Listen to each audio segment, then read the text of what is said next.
Welcome to Stories So Fall Asleep. Make yourself comfortable in bed, because today I'm going to accompany you on this incredible journey to a deep and relaxing sleep. Tonight, you will experience the story Leonardo da Vinci's Last Letter. Subscribe to the channel to follow new stories every day, and if you want to receive exclusive stories, become a member of our YouTube channel. Get access to continuing stories, exclusive stories, and much more by becoming a member. By becoming a member of our channel, you will also be entered into a monthly draw for an all-expenses paid trip to the Bahamas with 2 companions. With each inhale and exhale, let my words transform into drowsiness and tranquility. Take a deep breath and exhale slowly. Feel your body relax. You have arrived. Now it's time to leave everything behind and just breathe. Inhale deeply, hold for a moment, and exhale slowly. Once again, breathe in and let go of everything that weighs you down, everything that doesn't need to be here right now. Let your body settle. Feel the mattress, the blanket, the silence around you. Now, just listen to my voice. There's nothing you need to do. Just listen, and let each word lead you deeper. Come lighter. You are safe. You are at peace. And from now on, I'm going to tell you a story that begins in a simple place, but where time passes more slowly. Close your eyes, breathe deeply, and let your mind detach from the present. Feel the air entering your nostrils and leaving slowly, as if each breath were a veil that lifts, until it reveals an ancient and luminous world, full of wisdom, silence, and enchantment. Now, imagine yourself traveling gently back in time. Let the sounds of the modern world fade away, and listen to the silence. Quick warning: if you suffer from insomnia and anxiety, check out the first comment attached to this video, as I have a 7-minute trick that will eliminate your insomnia and anxiety today. Close your eyes, breathe very slowly, feel the air coming in through your nose, and gently coming out of the mouth. Let all the weight of your day drain away. Every worry, every hasty thought, imagine that they are dissolving like clouds in the wind. Now visualize a very, very old world. A time when the streets were made of stone, the houses made of wood, and the sky was so clear and starry that it seemed possible to touch the stars with the tips of your fingers. It's the year 1519. In a small village of Amboise, France. Imagine a large, quiet house made of light stones, with tall windows and wooden doors creaking softly in the wind. This house has a name, Clos Luce. It is next to a large castle, but inside, the silence is absolute. The smell of burning wood from the fireplace fills the air. The old floor creaks under the steps, and the curtains dance slowly, lulled by the cold night breeze. Inside this house, in a large and simple room, rests a man. He has snow-white hair. His beard is long, covering part of his chest. Her skin, marked by time, seems to have been sculpted with patience. That man is Leonardo da Vinci, a name you've heard, perhaps many times. But today, we are not only going to talk about the famous artist, the genius inventor, the master of science. Today, we are going to visit the man, the one who, on that quiet night, feels the weight of his days saying goodbye. And he decides to write one last letter. Not for kings, not for patrons, not for fame, but for the future, for us. A letter full of love, wisdom, and hope. A letter that would cross the centuries, kept not in ancient scrolls, but in attentive hearts. Feel the calm of that night. Outside, the garden sleeps under the moonlight. The trees whisper to each other. And in the background, a small stream sings a melody that only those who are at peace can hear. Inside the house, everything is welcoming. The light from the fireplace casts soft shadows on the stone walls. Books rest on crooked shelves. Unfinished paintings lurk in forgotten corners. And curious inventions, wooden wings, gears, wheels, wait in silence like sleeping children. Leonardo is sitting at his desk. On it, yellowed papers, writing pens, bottles of ink. But for a few moments, he doesn't write. He just observes, absorbs. Every detail, every smell, every sound. He feels gratitude. Gratitude for the time you were given. For the ideas that came like lightning. For the doubts that made him search. For the joys and sorrows that shaped his soul. The feather rests between his fingers. The flame of the fireplace dances, casting golden light over his serene face. Leonardo knows that there are no more battles to win, nor hurry, nor demands. Just the sincere desire to make something beautiful, something that lasts longer than words, a breath of love, a whisper of wisdom. And then he dips the quill in the dark paint, and he writes in firm but soft letters, "To those who will come after me." The words glide slowly, like leaves over a stream. Each line written is a piece of your soul offered to the world. Every thought is like a seed sown in the fertile soil of eternity. As Leonardo writes, the night deepens. The stars, curious, peek through the windows. The moon, full and tranquil, sheds its silvery light over the old house. The whole world seems to be suspended in time, as if waiting in silence for the end of a song. A song made of dreams, discoveries, kindness. A song that, even after the body falls asleep, continues to echo. In the hearts of those who dare to imagine. In the spirit of those who have the courage to ask. In the eyes of those who never cease to marvel. And it is for these, for us, that Leonardo writes. For those who, one day, will feel thirsty for something more. Who will seek the hidden meaning in the little things. Who will look at the starry sky and understand that asking questions is already a way of praying. A continuous paper. And the night too. Soon, we will read each line together. Every memory. Each teaching. But for now, take a deep breath. Let your body relax. Allow your mind to lull itself into the ancient silence of this night. Because what is about to be told, it's not just a story. It's a gift. And it was kept for centuries, waiting for the right moment. The moment when you, exactly you, were ready to listen to him. Night came softly over Clauselus. The sky was clear, dotted with shy stars, like small twinkling eyes watching the earth in silence. The wind blew gently through the tall trees, making the leaves murmur ancient secrets. The castle seemed to breathe. Among the cold stones, the heat of human life still pulsated, still resisted against time. Inside that old house full of history, the silence was not empty. It was a lively silence, full of echoes of past laughter, of old sighs, of words that once flew free through the corridors and now rested on the walls. It was in this silence that Leonardo da Vinci lived his last days. The room was large but simple. The stone walls were thick, like strong arms protecting whoever was inside. The wooden bed, covered in heavy, colorful fabrics in shades of burgundy and gold, seemed small near the large window open to the garden. On top of the fireplace, a tapestry showed a scene of horses running free. The colors had faded with time, but they still held a quiet joy.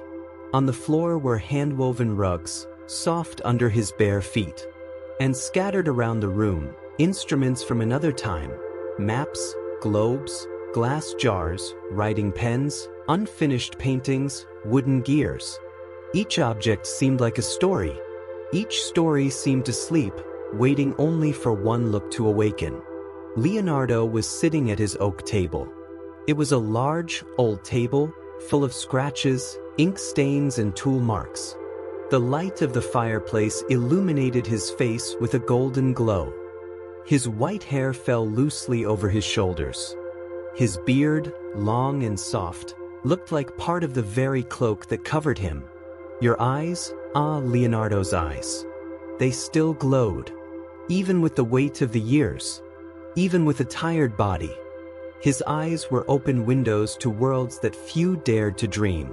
Eyes of those who still saw the dance hidden from the waters, the secret design of the wind, the silent song of the stone. The pen rested in his hand. He had not yet begun to write. Not for lack of words, but because I knew that, before writing, it was necessary to feel. Feel the moment, absorb every detail, give thanks in silence. Leonardo looked out the window. The sleeping garden was bathed in the soft light of the moon. The flowers closed for the night, like small hearts at rest. The trees swayed gently, waving to him with their thin branches. The distant sound of the stream mingled with the singing of a hidden cricket, and the whole night seemed to breathe at a leisurely pace. It was as if the whole world had stopped, just to accompany him. Leonardo rested his pen on the blank paper. The ink, dark and shiny, trembled at the tip of the quill. He took a deep breath, and it began. To those who will come after me. He wrote slowly, carefully. Each letter seemed to spring from the depths of his being, like a seed that only now found the courage to be born. While writing, Leonardo let his memories invade him. Memories of a time when I was just a curious boy running through the fields of Vinci. Memories of when he tried to build wings with pieces of wood and fabric, dreaming of flying like birds. Memories of silent afternoons watching the water run down the rocks, trying to understand what moved the world. Each memory brought a warmth to his chest. Each memory was like a small candle lit in the darkness of memory. And Leonardo wrote, no rush, without fear, knowing that every word was a piece of him given to the future. Sometimes he stopped. He looked at the fireplace. I watched the flames dancing like invisible spirits. And he thought. I thought about how much the world would change. How much would still be discovered. How much beauty was still hidden, waiting for curious eyes. He knew he wouldn't see everything. But he accepted it with serenity, because he had understood, throughout his life, that being part of history was more beautiful than owning it. The feathers slid, and the silence of Klaus Loose seemed to protect that sacred moment. There was no hurry, there was no fear, there was only the desire to leave something good, something that could touch whoever came after. And Leonardo, with his heart full of love for the world, continued writing. Outside, the night went its way. The stars twinkled softly, like small signs of approval. The garden sighed. The wind caressed the windows. And inside the house, on that little island of light and warmth, a man, just a man, left an invisible gift for centuries. When Leonardo finally let go of the feather, his chest was light. He ran his hand through the papers. He felt the texture of the parchment. He heard the delicate sound of the feather resting on the wood. It wasn't a sad smile. It was a smile of someone who knew he had said everything that needed to be said. With a clean soul. With the whole heart. He stood up slowly. Her body ached, but she didn't complain. He went to the window. He looked up at the sky. And for a moment, just a moment, he swore to see, among the stars, a form, the shape of a wing, an open wing made of light. He smiled again, because he understood. His dreams had not died. They had just moved places. Now they flew free in the night sky, mixed with the stars, mixed with the dreams of those who, one day, would also dare to imagine.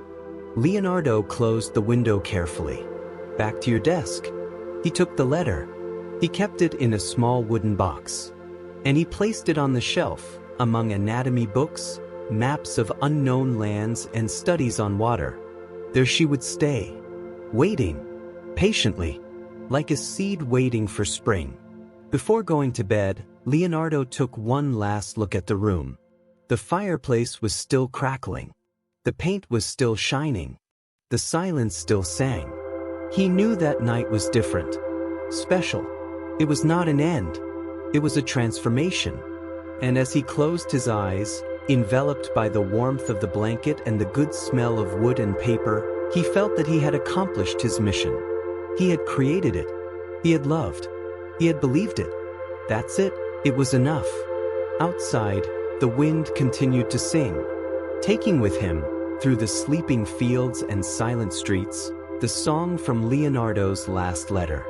A song made of courage, out of curiosity, a song that still echoes today, for those who know how to listen. The paper rested under the warm light of the fireplace. The edges of the parchment, slightly wavy, captured the golden clarity as if they were made of ancient silk. The quill, now wet with dark paint, rested between Leonardo's firm and serene fingers. He took a deep breath, and she felt the warm air of the fireplace mingle with the aroma of burnt wood and candle wax. There was a smell of home, of time, of important things. Then, without haste, without hesitation, Leonardo placed the tip of his pen on the parchment, and he wrote the first words, "To those who will come after me." Those 6 words floated in the air like seeds thrown to the wind, but loaded with an invisible weight. Leonardo knew that he did not write for himself. He wrote for those who would still come, for people he would never meet, to eyes that would read his words when he was already just a memory.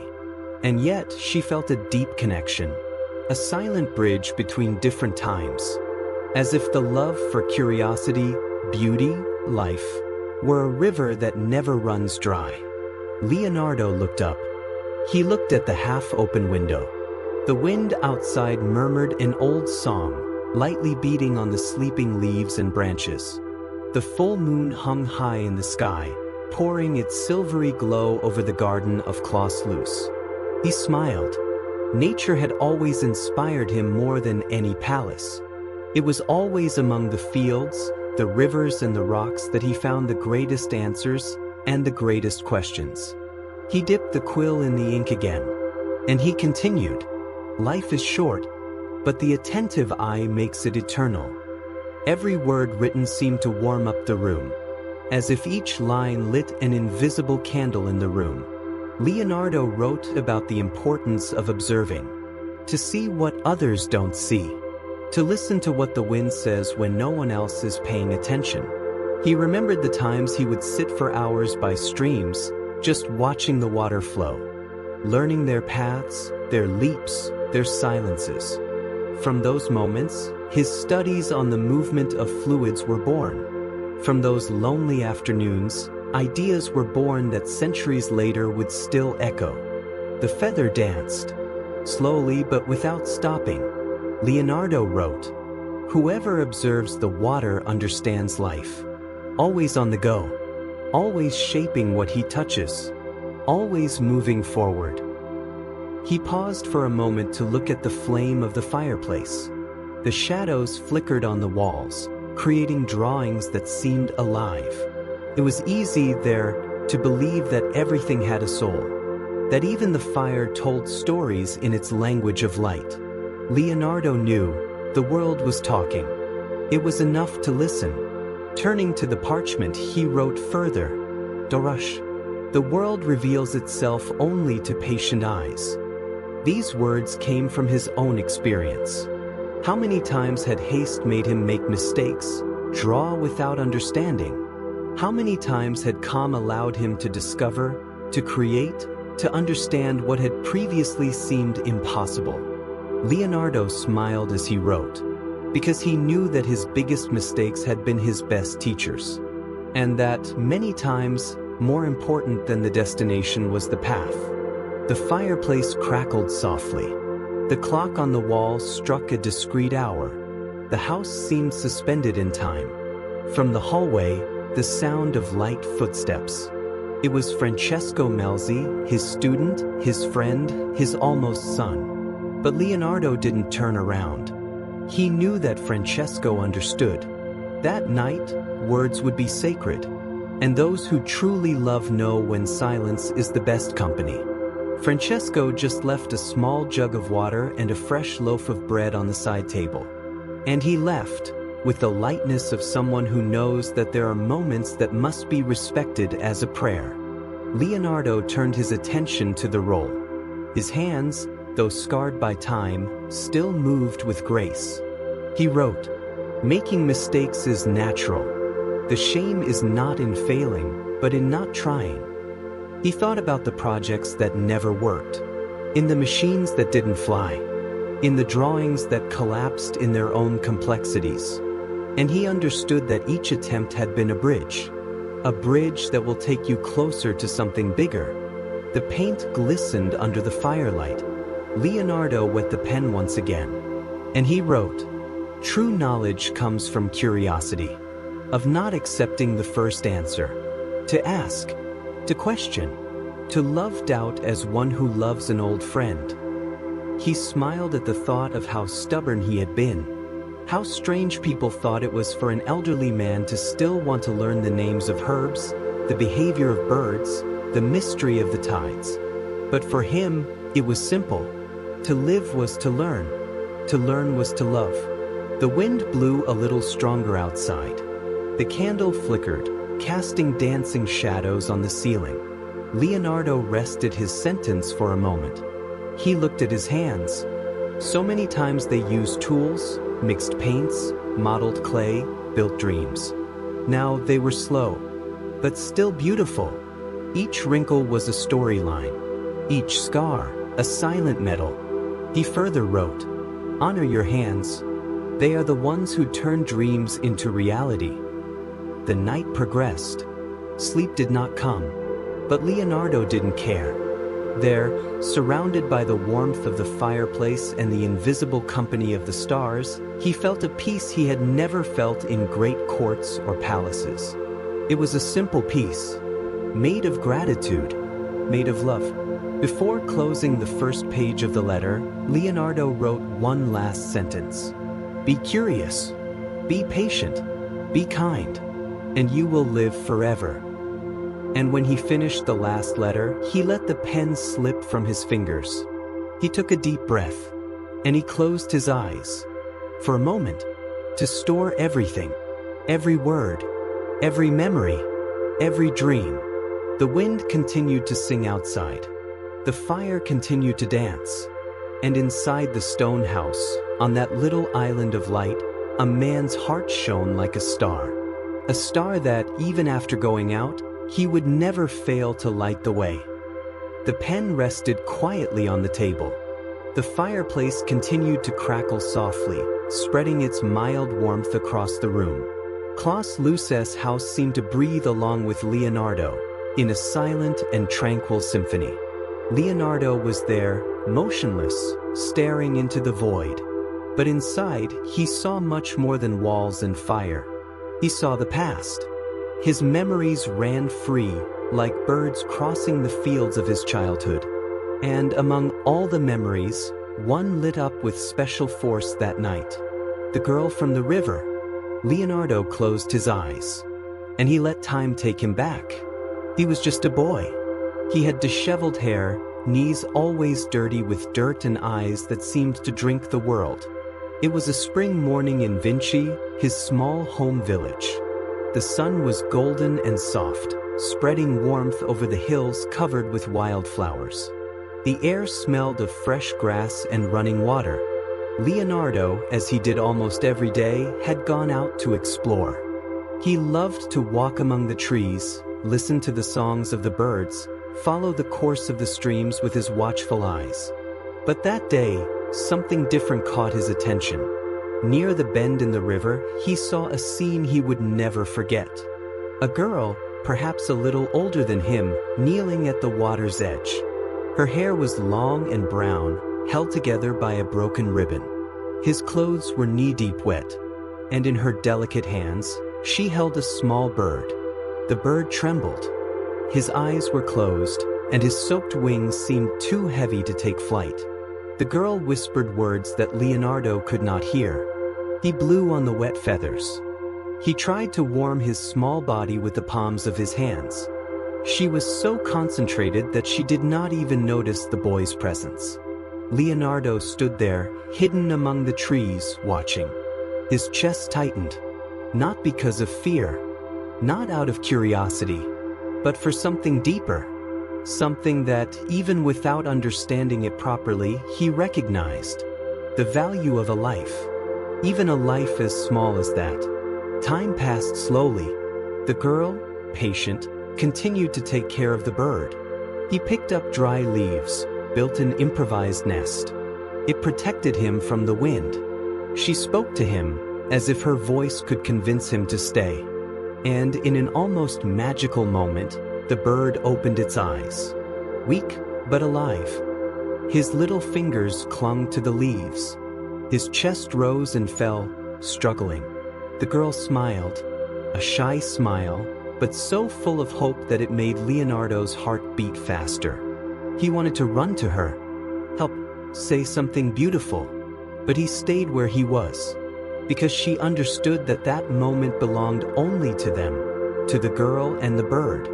After a long time, the girl slowly spread her hands away. The bird stood still for a few moments. And then, in an almost imperceptible weakness, he moved his wings. Once, twice. He tried, stumbled, and tried again. Until, in an explosion of strength and desire to live, he took flight. Wobbling at first, missing the path, but flying, tearing through the golden morning sky with his frail and brave body. The girl stared, standing with her arms down, without trying to follow him. Just seeing, accepting, understanding that to love is to care, and also to let go. Leonardo, still hidden among the trees, felt the tears fill his eyes. But he didn't cry, because in that instant, something stronger than sadness grew inside him.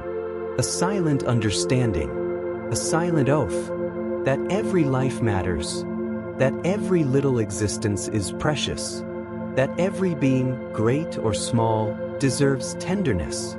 The memory was so strong that Leonardo, already elderly, sitting in the house in Ambas, smiled, as if he could still smell the river, the warmth of the sun on your face, the rustle of leaves under his bare feet. And, inspired by this memory, he dipped his pen in ink and wrote, "The beauty of the world is not only in the great things. It is in the silent gestures, in the acts of compassion that no one sees." He further wrote, "Whoever learns to love a wounded bird, learn to love one's own world." Outside the window, the wind carried the damp smell of the night. The moon, now high, spread its light over the sleeping fields. And, in some mysterious way, Leonardo felt that this girl, wherever she was, still existed. Not just as a memory, but as an idea, like a seed planted in his heart, and which, throughout his life, had borne invisible fruits. In every painting where he sought the soul beyond form, in every invention that respected nature, in every study where he tried to understand, and not dominate, life. He smiled, and he thought, sometimes, it only takes a moment to change everything. A moment of tenderness, of courage, of care. Leonardo leaned back in his chair. He closed his eyes, and for a brief second, he felt like that boy hiding among the trees again. The boy who learned, without words, that silent love is the greatest force that exists. The quill, forgotten on the table, still shone in the firelight. The fire crackled as if secretly applauding that memory. And the silence, that living silence full of stories, filled Klaus loose like a song without sound. A song that only attentive hearts could hear. A song that said, "Whatever is loved lives forever." The night was advancing slowly in Klaus Loose. The house, old and full of stories, seemed to breathe along with Leonardo. The wind blew lightly, shaking the curtains of the open window. The aroma of the wet field invaded the room, mixed with the sweet smell of the burning wood in the fireplace. Leonardo was still sitting at his large oak table. The paper in front of him already carried words. Words that had come out of the depths of his soul. But there was still much more to say. Much more to leave behind, like seeds scattered over the sleeping earth. He dipped the quill in the black paint. He took a deep breath. And before writing again, he let his mind wander. He let his thoughts travel to a place where time did not exist. Where everything was made of ideas and possibilities. An invisible but real world. The world of dreams. Leonardo closed his eyes. And, as in a silent film, he saw before him the projects that he never finished. The flying machines with huge wings made of wood and fabric. The perfect cities, designed to be clean, orderly, illuminated. The maps of rivers that crossed entire continents. The machines that could lift big stones, build bridges, move the impossible. And, of course, the machine that would allow man to fly, like the birds he admired so much in childhood. How many nights I had spent drawing. How many mornings had he dawned leaning over his leaves, with his eyes full of ideas, without feeling time passing. Some people laughed at him. They called him a dreamer, a fool. They said that his inventions were impossible. But Leonardo never believed in the impossible. He knew everything that is truly dreamed, sooner or later, it finds its way into the world. He opened his eyes. And he smiled. Even though he knew he wouldn't see his machines fly. Even accepting that he would not see his cities built. Leonardo knew, deep down, that true dreams do not die. They just fall asleep for a bit. They wait patiently, until new hands, new eyes, new hearts awaken them. He wrote on the parchment, "If I wasn't the one who built the wings, it will be another one that will come, and it will fly to all of us." The feather glided slowly but steadily. Leonardo wanted his dreams to be more than drawings on old scrolls. I wanted them to be called for others to come and continue what he had begun. Called so that no one would be afraid to imagine the impossible. Called to remember that every great building, whether it's a bridge, a work of art, a new idea, begins first within a heart. Leonardo thought about how many projects were there in his studio, unfinished. Plans of machines, churches, musical instruments. Drawings of plants, animals, human bodies. There was something sad about that, but at the same time, something profoundly beautiful. Because every unfinished project was, in fact, a living promise. A promise that imagination does not end with the creator. She travels. It is reborn. Leonardo put the pen aside for a moment. He stood up slowly, his knees hurt a little, but he didn't care, and walked to a corner of the room. There was a pile of rolled-up scrolls. Each roll was a universe. Each leaf, a piece of the future. Leonardo passed his hand over them, as if caressing something precious. And he thought, even if my hands stop, my dreams will keep moving. He returned to the table. He picked up the pen with steady hands. And he wrote, "Those who dream deeply never die. It spreads through time, through space, through the souls that dare to dream as well." Outside, the wind picked up a bit. It made the trees groan softly. It made the flowers in the window shake their sleeping heads. The moon, firmly aloft, seemed to smile, as if to say, "Go on, Leonardo, the stars are listening." He further wrote, "Don't be ashamed of your dreams, even those that seem too big, even those that no one understands. They are the ones who push the world forward. They are the ones who paint new colors in the sky." Leonardo knew this. How many geniuses, how many artists, how many inventors would be discredited, ridiculed, forgotten? And how many, even so, would light fires of hope to light the path of those who would come after? The words now flowed like a loose river. Leonardo seemed not to write with his hand, but with his heart. His ideas, his feelings, his hopes, everything was poured out on paper. And the silence of the house, full of respect, full of warmth, welcomed every word. Leonardo stopped writing again. He looked at the fireplace. The flames were lower now. They glowed softly as if they were getting ready for bed. He felt the heat caress his legs. And he smiled once more. Because he understood, even the fire, even if it went out, left enough light to warm his memory. So would his dreams be? Before closing that page of the letter, Leonardo wrote something that seemed to come straight out of his soul. Dream as if you were eternal. Work as if it were brief. Love as if it were infinite. The pen rested on the table.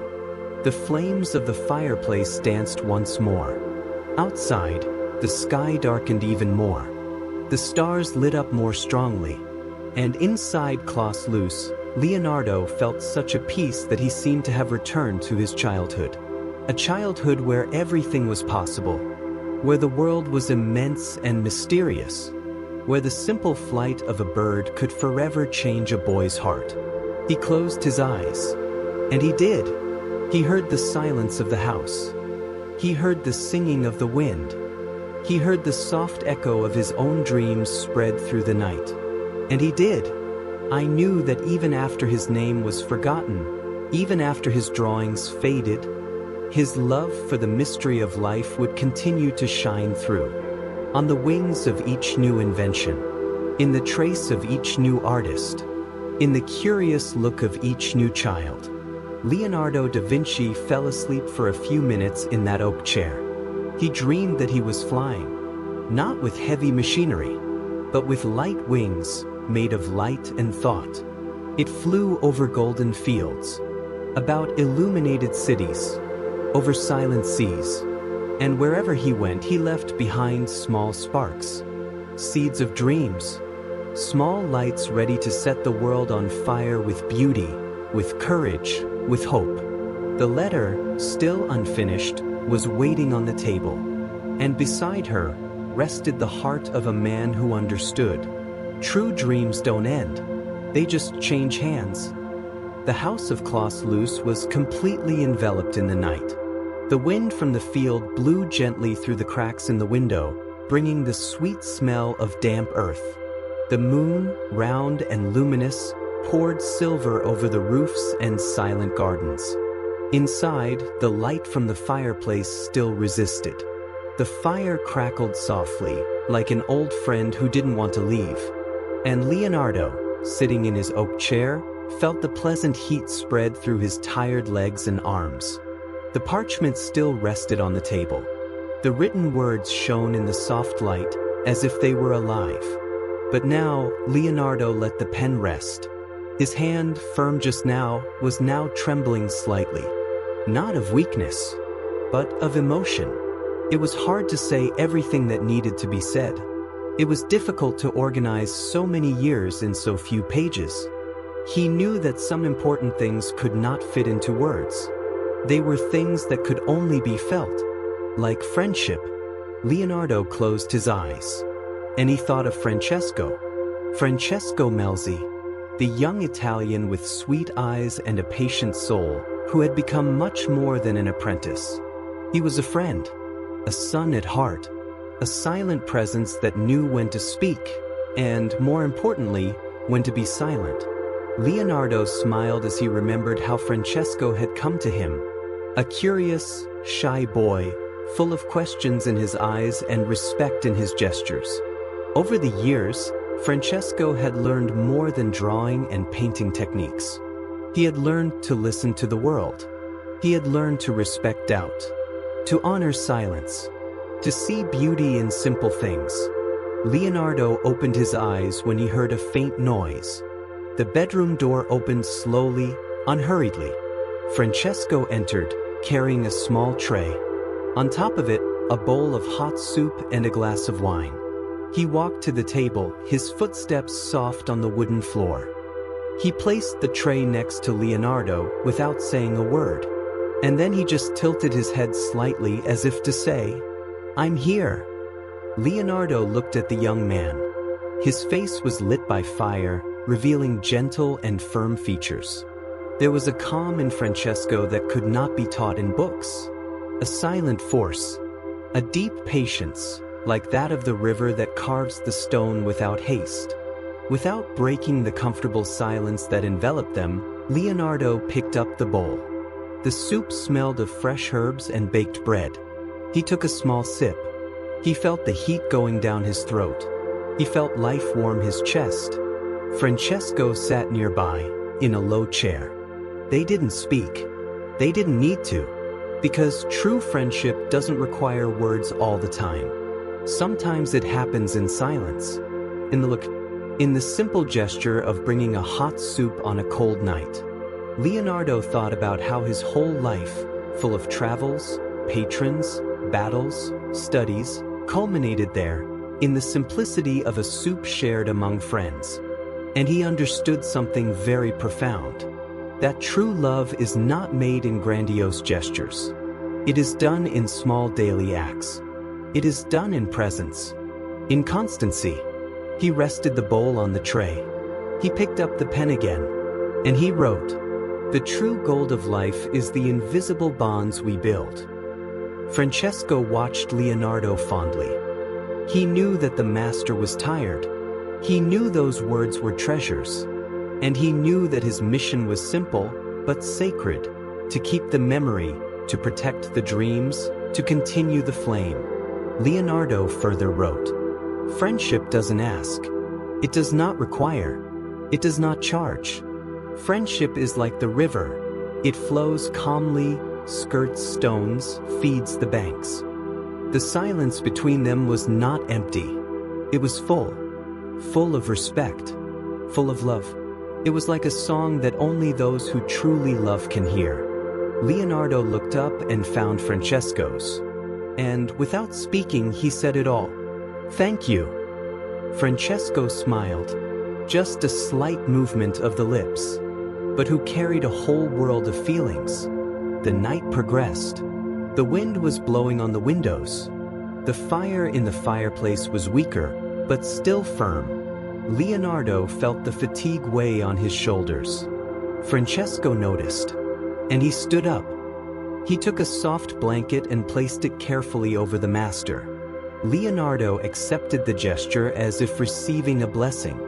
And before closing his eyes, he wrote his last sentence on that page. "In the end, we didn't take titles, or victories, or works. We only take the faces we love and the silences that understood us." He released the pen. He leaned back in his chair. And with one last look at Francesco, he fell asleep. Sleep arrived light, peaceful. Like an old friend coming to get another. Francesco stood there in silence, looking at the sleeping master. And he felt something grow inside his chest. A promise that all that, the dreams, the ideas, the beauty, would continue. That as long as there was someone to listen, to remember, to dream, Leonardo would never really disappear. The night enveloped the house. The stars danced in the sky. And inside Klaus Loose, between paper, ink, and silence, friendship fulfilled its greatest miracle. Conserve what is eternal. The dawn progressed slowly. The wind was now colder, gliding like a whisper through the cracks of the old house. The moon, already high in the sky, illuminated the garden with a soft silver light, like a veil covering the sleeping earth. Inside Klaus Loose, the silence was even deeper. Francesco remained there, next to the sleeping master. Sitting by the fireplace, he occasionally threw a piece of wood to keep the fire alive, spreading heat in the great room. Time seemed to have stopped. It was as if the outside world had decided to wait. Wait for Leonardo to finish saying everything that needed to be said. The old master breathed slowly, the chest rising and falling under the soft blanket. But in his mind, even during sleep, the memories and ideas remained alive, shimmering like embers under the ashes. Leonardo Sanhava. And in this dream, I saw colors. Colors that danced around him. Colors that did not exist in human palettes. Blues deeper than the sky. greens that seemed to have life pulsing inside them, reds that reminded the warmth of love and the fire of courage. And in this dream, Leonardo understood something that his hands had never been able to fully paint. True colors don't die. He woke up slowly. He woke up smiling, as if I had brought something precious from the other side of sleep. Francesco noticed the movement and approached, bringing a glass of fresh water. Leonardo thanked him with a slight nod. He took the pen, and with steady hands, he wrote again. On the parchment, the words flowed.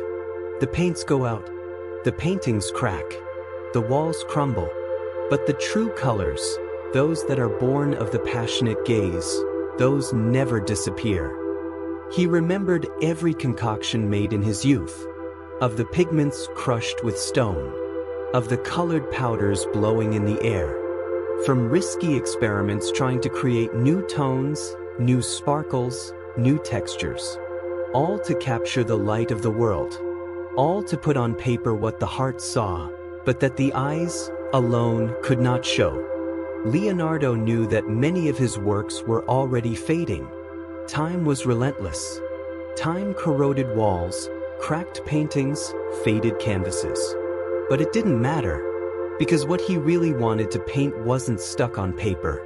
It was planted in the hearts of those who looked at it. And he did.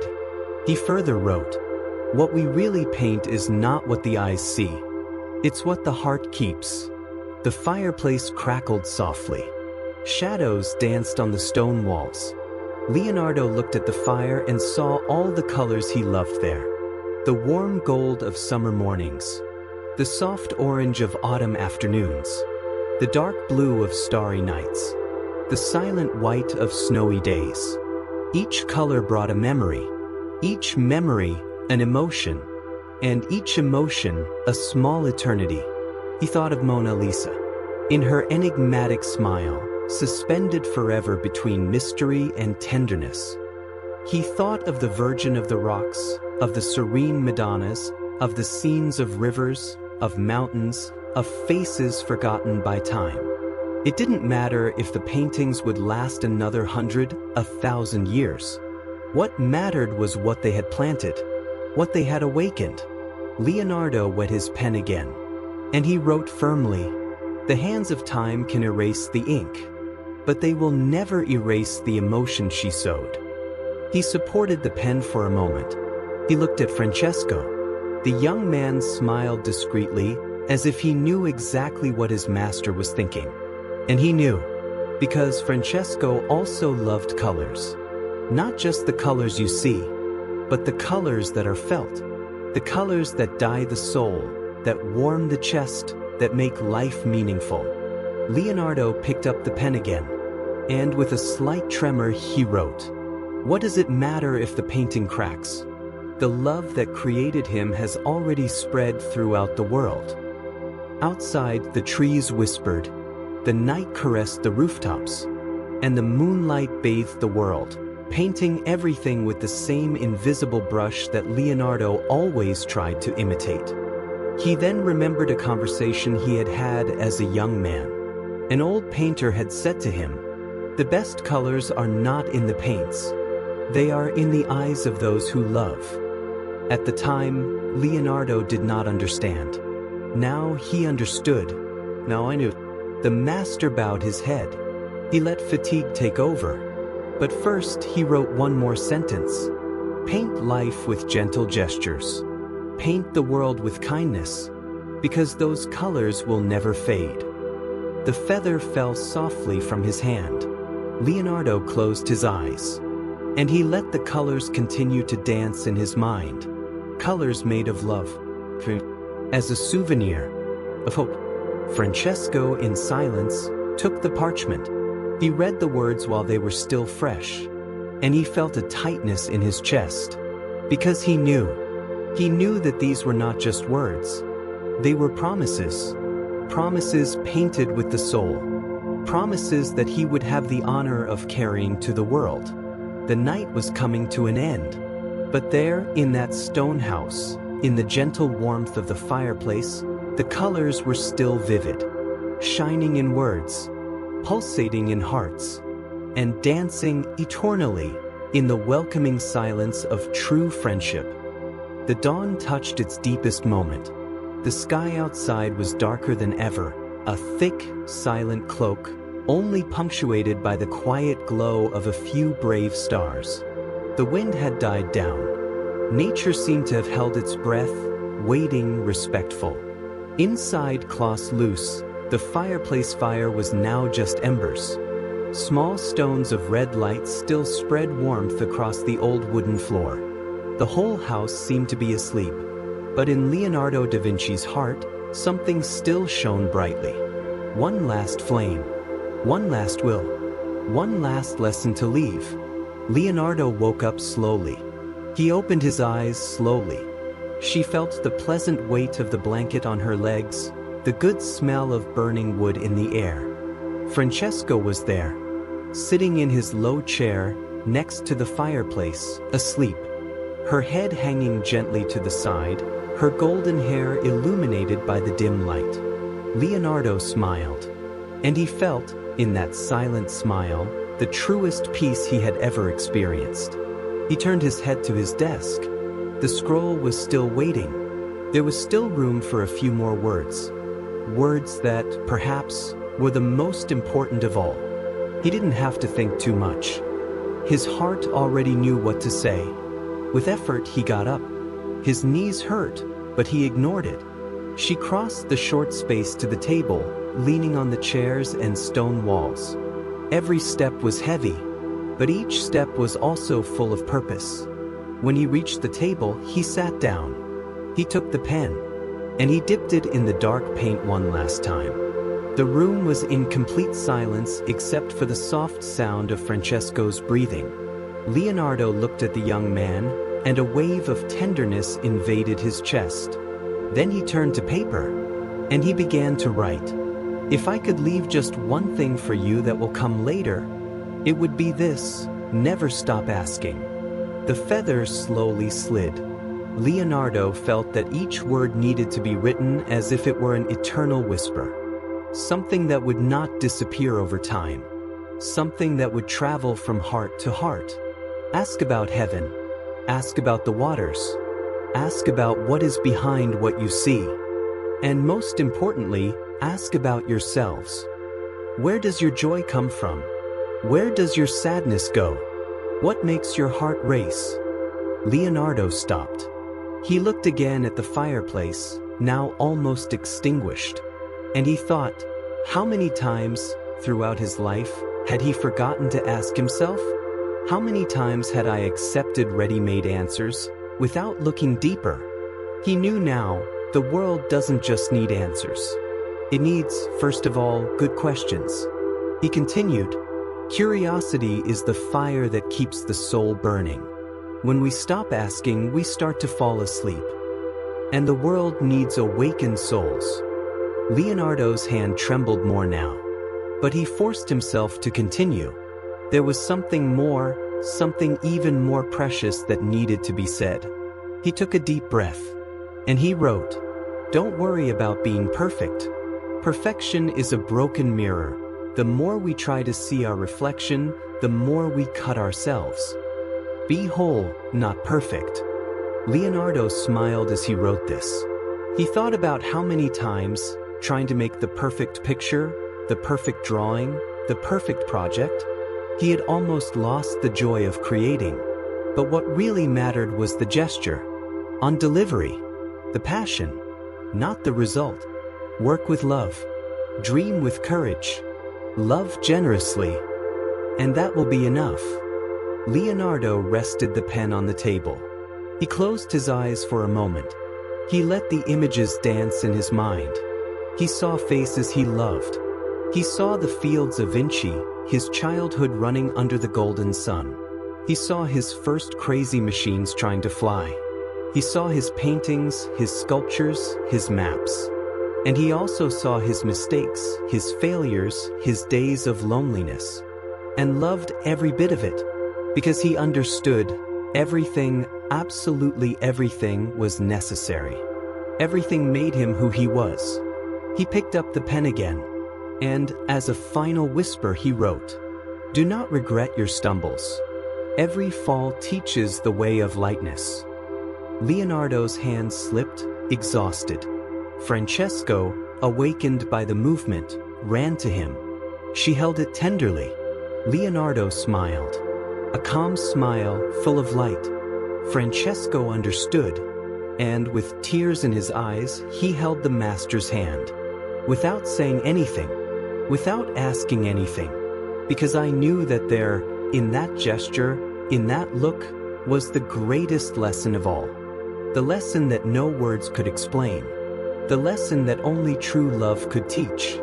The night was beginning to give way to a timid dawn. A thin, golden line cut across the horizon. The world was reborn. And Leonardo, in that simple chair, with his hand intertwined with that of his faithful friend, was also reborn.